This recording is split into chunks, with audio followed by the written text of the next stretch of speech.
ఏమని చేసిందిరా?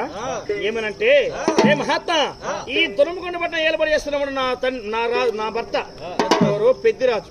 నేను పెద్దిరాజు భార్యని. ఈ నలుగురు సరితోడు కూడా అంతగానే కలిసిపోతానా? వారికి ఇచ్చిన సంతానమే నాకు ఇస్తారేమో. అట్టి సంతానం నాకు ఎక్కర్లేదు. వారికంటే ఎక్కువ సంతానం పొందవాలి. ఈ రాజ్య నిలబడి చేసిన రాజు భార్యని నేను. వారికంటే ఎక్కువ సంతానం నేను పొందాలంటే వారికైనా ముందు పోవాలి, లేక వాళ్ళు పోయి వచ్చిన తర్వాత వెనుక మార్గంగా పోవాలని ఈ మహాతల్లి గృహములో మౌనంగా కూర్చుంటున్నాను. బసవదేవుడి పూజకి నేను ప్రయాణం అవ్వలేనంట.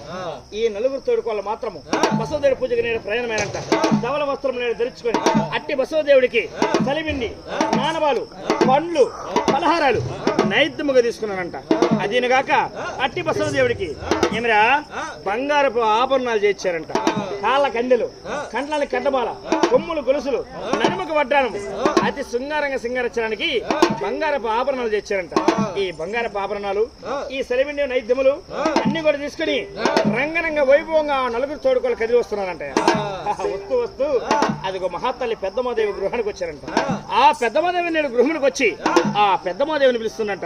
ఓ తల్లి, అమ్మా పెద్దమాదేవి, బసవదేవుడి పూజకి వేలైందమ్మా, అమ్మా కదిలి రమ్మనగా అప్పుడు మహాతల్లి ఓరాకలి ఒకటిగా తీసి ఒక్కటి చూస్తూ చిన్న అబద్ధం ఆడుతున్నదంట.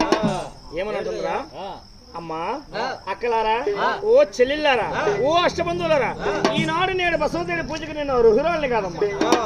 ఎందులకమ్మా? ఎందుకంటే నాకు చెరుకు మాసి ఉన్నదమ్మా. బురదలో పడిందని కదరా అమ్మా. ఇంటికి నేను బాండువు, నేను దూరం అయిపోయి ఉన్నా.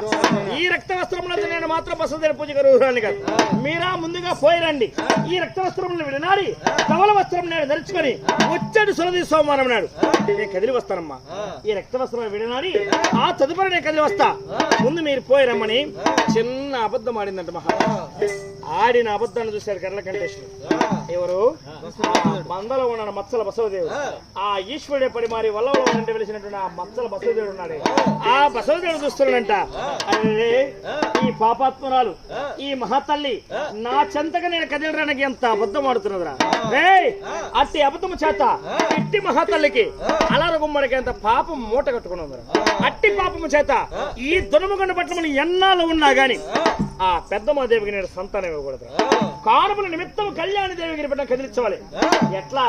దాయాదులను విడనాడి, బంధుగలను విడనాడి, రక్త సంబంధం విడనాడి, ఆస్తి పాత్రలు మరకత మాత్రం అన్ని కూడా పంచుకొని నిండైన దునమగొండ పంటను నీరు వేసి పండైన పంపాత్రైన పాయుధాలు వేసి దోవల బట్టి మహాతల్ని మరుకతలు పంపించవాలి అని శివసుడు పగల చెవిలెత్తి చూస్తున్నానంట.